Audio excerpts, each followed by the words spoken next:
नमस्कार दर्शकों, मैं आर कुमार सैनी, वैदिक एंड केपी एस्ट्रोलॉजर हाजिर हूँ मैं आपके साथ ज्योतिष सिखाने का नया एपिसोड लेके। इस वीडियो के अंदर आज अपन चर्चा करेंगे नक्षत्रों के बारे में। पिछले दो वीडियो में मैंने राशि, ग्रह, उच्च और नीच राशियाँ, मूल त्रिकोण राशियाँ, इनके बारे में मैं आपको बता चुका हूँ।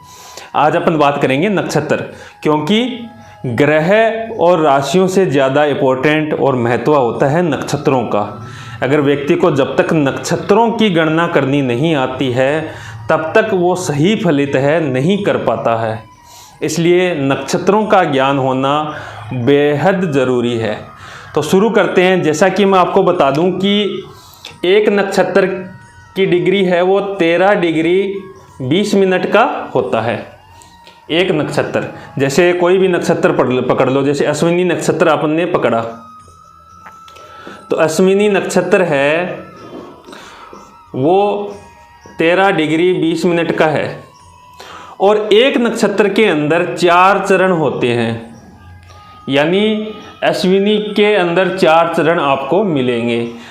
वो 4 चरण अगर होते हैं तो एक चरण का मान कितना होता है वो देख लीजिए। अगर अपन 13 डिग्री 20 मिनट के अंदर 4 का भाग देंगे तो अपना मान आएगा एक चरण का जो मान है 3.20, यानी 3 डिग्री 4 तिरी 12 और फिर बच गया 1 डिग्री 20 मिनट, उसको भी 4 भागों में डिवाइड करते हैं तो 20, यानी कि 3 डिग्री 20 मिनट है वो एक चरण का मान होता है। और पूरे जो नक्षत्र का जो मान होता है वो होता है 13 डिग्री 20 मिनट का। तो 360 डिग्री जो अपना वृत्त है उसके अंदर 27 नक्षत्र होते हैं। और एक जैसे केतु से लेके शनि तक ये 9 ग्रह हैं। 1 2 3 4 5 6 7 8, क्या कुछ छोड़ दिया गया? 1 2 3 4 5 6 7 8, इसमें केतु आ गया, शुक्र, सूर्य, चंद्र, मंगल, राहु, गुरु, शनि, बुध,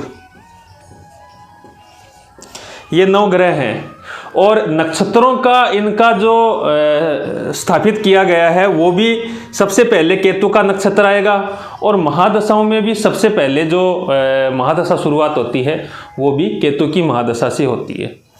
केतु के बाद में शुक्र की महादशा आती है और केतु के नक्षत्र के बाद में भरणी नक्षत्र है वो शुक्र का नक्षत्र होता है। अब एक आपको मैंने बताया था कि एक राशि का जो डिग्री होती है वो 30 डिग्री होती है। कितनी? 30 डिग्री होती है। अब 30 डिग्री की राशि के अंदर कितने नक्षत्र समायोजित किए जा सकते हैं वो आपको देखना है। एक नक्षत्र अश्विनी केतु का नक्षत्र, यानी 13 डिग्री 20 मिनट। फिर भरणी नक्षत्र के 4 चरण, यानी पूरा भरणी नक्षत्र, यानी 13 डिग्री 20 मिनट। अब पूरा का पूरा तीसरा नक्षत्र तो आ नहीं सकता, क्योंकि इसकी 30 डिग्री तक ही अपन इसके अंदर समायोजित कर सकते हैं। तो ये टोटल कितना हो गया? 26 डिग्री 40 मिनट है, वो तो कवर कर लिया अश्विनी नक्षत्र और भरणी नक्षत्र ने। अब अगर 30 में से अगर बचाते हैं तो बचता है 3.20 बाकी रह गया 30 में से। तो कृत्तिका का एक चरण, जो एक नक्षत्र के अंदर 4 चरण होते हैं और एक चरण का मान 3 डिग्री 20 मिनट होते हैं। तो यहाँ पे सूर्य का जो एक नक्षत्र का एक चरण है उसको यहाँ पे समायोजित कर दिया जाए तो ये पूरा 30 डिग्री का बन जाता है। और 2.25 नक्षत्र एक राशि के अंतर्गत आते हैं। आपको इस तरह देखना है कि एक राशि के अंदर कितने नक्षत्र आते हैं? 2.25 नक्षत्र, यानी अश्विनी नक्षत्र पूरा, भरणी नक्षत्र पूरा और कृत्तिका। और वैसे अगर चरण देखें तो 9 चरण हैं एक राशि के अंदर आते हैं। हर राशियों के अंदर यही स्थिति है। इसके अंदर भी कृत्तिका के 3 चरण, रोहिणी के 4 और मृगशिरा टोटल 9 चरण। यानी कि एक नक्षत्र है वो 13 डिग्री 20 मिनट का होता है और उसके अंदर 4 चरण होते हैं। एक चरण का मान 3 डिग्री 20 मिनट होता है और एक राशि है वो 30 डिग्री की होती है। और एक राशि के अंदर 2.25 नक्षत्र आते हैं, या यूं कहें कि नक्षत्रों के 9 चरण आ सकते हैं, जैसे 4, 4, 8 और 1, 9। अब आपको देखना है कि सबसे पहले जो नक्षत्र आता है वो अश्विनी केतु का नक्षत्र आता है। तो मेष राशि, यहाँ ये एक जो लिखा है ये मेष राशि है। मेष राशि के अंदर सर्वप्रथम जो नक्षत्र आएगा वो अश्विनी, और अश्विनी के 4 चरण। फिर उसके बाद में जो नक्षत्र आएगा वो आएगा भरणी। भरणी होता है शुक्र का नक्षत्र, इसके भी 4 चरण। अब जगह यहाँ पे बची नहीं, तो यहाँ पे शुक्र के बाद में सूर्य का नक्षत्र आएगा।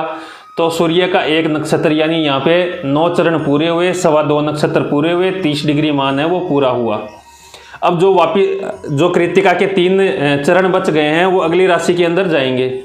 तो यहाँ पे कृत्तिका के बचे हुए सूर्य के नक्षत्र है उसके 3 चरण बच गए हैं, वो इधर आ गए। फिर इसके बाद में रोहिणी नक्षत्र पूरा, फिर यहाँ पे 7 चरण हो गए, बचे 2 चरण की जगह यहाँ पे। तो अगला जो नक्षत्र है वो है मृगशिरा, यानी मंगल का नक्षत्र। तो मृगशिरा के यहाँ पे 2 चरण दे दिए, तो ये भी अपना टोटल जो मान हो गया वो 30 डिग्री का हो गया। अब मृगशिरा के इसमें 2 आ गए, तो 2 चरण और बच गए, तो वो अगली राशि के अंदर आ जाएंगे। यहाँ मिथुन राशि है तीसरी राशि, तो यहाँ मृगशिरा के 2 चरण मंगल के, और उसके बाद में राहु का नक्षत्र आएगा आद्रा। आद्रा के 4 चरण, यहाँ पे 6 चरण हो गए, बच गए 3 चरण। तो पुनर्वसु के 3 चरण इधर आ गए। पुनर्वसु नक्षत्र है वो है गुरु का। तो इस तरह गुरु के बाद में शनि का नक्षत्र आएगा, पुष्य नक्षत्र 4, और पुष्य नक्षत्र के बाद में बुध का नक्षत्र अश्लेषा नक्षत्र आएगा। यानी अब यहाँ तक एक जो पार्ट है वो पूरा हो चुका है। अब प्रत्येक ग्रह के 3-3 नक्षत्र होते हैं। केतु के भी 3 हैं, शुक्र के भी 3 हैं, सूर्य के भी 3 हैं, चंद्र के भी 3, मंगल के 3, राहु के 3, और ये अपना रिपीट है वो करते रहते हैं। अब कर्क तक आते बुध तक का नक्षत्र है वो आ चुके हैं, अब वापिस शुरू हो जाएंगे। क्या यहाँ सिंह राशि है पंचम, 5 जो लिखा हुआ है यह सिंह राशि होती है। सिंह राशि में केतु के नक्षत्र से शुरुआत हो रही है, मघा नक्षत्र। मघा नक्षत्र पूरा आ गया, फिर मघा नक्षत्र केतु का है। फिर केतु के बाद में शुक्र का नक्षत्र आएगा उत्तरा फाल्गुनी, यानी उसके भी 4 चरण। अब 4, 4, 8 चरण हो चुके हैं। 13.20, 13.20, 26.40 डिग्री हो चुकी है। अब बची इस राशि की 3.20 डिग्री। तो यहाँ पे उत्तरा फाल्गुनी सूर्य का नक्षत्र का 1 चरण है वो उत्तरा फाल्गुनी का आ गया। अब उत्तरा फाल्गुनी के यानी सूर्य के नक्षत्र के 3 चरण बच गए। अब उत्तरा फाल्गुनी के 3 चरण इधर आ गए। फिर सूर्य के नक्षत्र के बाद में आएगा चंद्रमा के 4 चरण हस्त नक्षत्र के, और चंद्रमा के बाद में आएगा मंगल के नक्षत्र यानी चित्रा के 2, क्योंकि जगह ही इतनी बची है 30 डिग्री में। तो फिर 2 चित्रा के जो नक्षत्र बच गए इधर तुला राशि के अंदर आ जाएंगे 2 चरण। फिर मंगल के बाद में आएगा राहु का नक्षत्र स्वाति के 4 चरण। फिर जगह बची सिर्फ 3 चरणों की। तो यहाँ पे विशाखा जो गुरु का नक्षत्र है उसके 3 चरण दे दिए। विशाखा का 1 चरण बच गया, वो यहाँ वृश्चिक राशि के अंदर चला गया। विशाखा का 1 चरण। फिर उसके बाद में आएगा शनि का नक्षत्र अनुराधा 4 चरण। फिर शनि के बाद में आ गया बुध का ज्येष्ठा 4 चरण। अब यहाँ तक 2 बार पूरा हो चुका है। अब 3-3 नक्षत्र होते हैं एक एक ग्रह के। अब आपको देखना है तीसरी बार दोबारा शुरू हो जाते हैं अपन। केतु का नक्षत्र मूल पूरा, फिर शुक्र का नक्षत्र पूर्वाषाढ़ा 4 पूरा, फिर सूर्य का नक्षत्र उत्तराषाढ़ा। यहाँ पे जगह कम बची है, 1 ही चरण आएगा यहाँ। ये पूरा 9 चरण पूरे हो गए, 2.25 नक्षत्र है वो पूरे हो गए। अब उत्तराषाढ़ा के बच गए यहाँ पे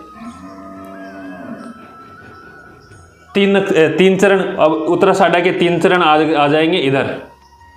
फिर श्रवण चंद्रमा के, फिर धनिष्ठा के 2, फिर धनिष्ठा इधर 2 इधर आ गए। शतभिषा राहु का नक्षत्र, फिर पूर्वा भाद्रपद के 3 चरण इधर गुरु का, फिर उसके बाद उत्तर भाद्रपद शनि का, और फिर रेवती बुध का। इस तरह आपको देखना है कि अश्विनी मघा और मूल ये तो हो गए केतु के नक्षत्र। भरणी, पूर्वा फाल्गुनी और पूर्वाषाढ़ा, ये हो गए शुक्र के नक्षत्र।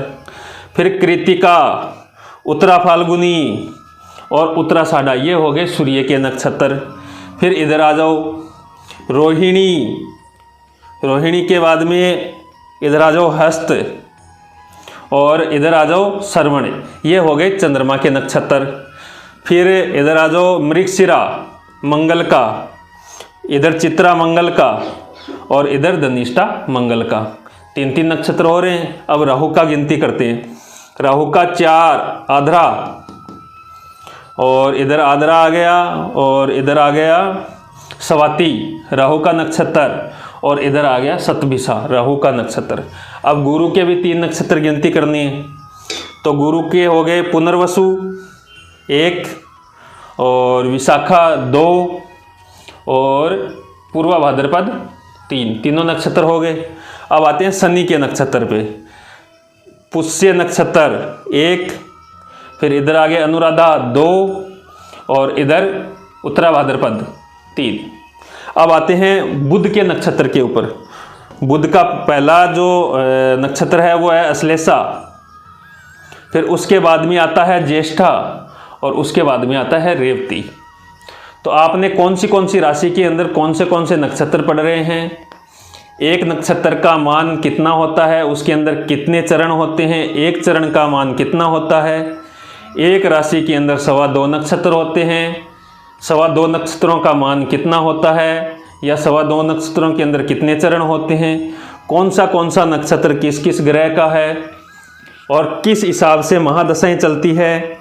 मान लो किसी का जन्म है वो शुक्र की महादशा में के अंदर हुआ तो उसकी सबसे पहले शुक्र की महादशा चलेगी, शुक्र के बाद में उसकी सूर्य की महादशा चलेगी, सूर्य के बाद में उसकी चंद्रमा की महादशा चलेगी। नक्षत्रों के हिसाब से ही उनकी महादशाएं चलती रहती है। किसी की मान लो शनि की महादशा के अंदर जन्म हुआ तो पहले शनि की महादशा चलेगी, फिर बुध की महादशा चलेगी और बुध के बाद में वापस इधर से शुरू हो जाएगी केतु की महादशा, फिर शुक्र की महादशा। अब मान लो किसी का केतु की महादशा के अंदर जन्म हुआ तो पहले केतु की महादशा चलेगी, फिर शुक्र की, फिर सूर्य की, फिर चंद्रमा की, फिर मंगल की, इस तरह महादशाएं ये चलती रहती है। तो ये आपने आज सीखा नक्षत्रों के बारे में कि 9 ग्रहों के 3 नक्षत्र होते हैं, टोटल 27 नक्षत्र होते हैं और एक नक्षत्र का मान 13 डिग्री 20 मिनट होता है।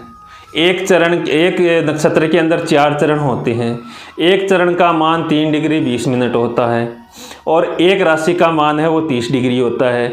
एक राशि के अंदर 2.25 नक्षत्र आते हैं या यूं कहें कि नक्षत्रों के 9 चरण आते हैं और कौन सा नक्षत्र किस ग्रह का है ये आपने इस वीडियो के अंदर सीखा है। अब आगे अपन करेंगे अन्य त्रिकोण, केंद्र, त्रिक भाव, इन सब के बारे में अगले वीडियो के अंदर जानेंगे। फिर उसके बाद में अपन फलित के जो रूल हैं या फलित के जो नियम हैं वो शुरू करेंगे।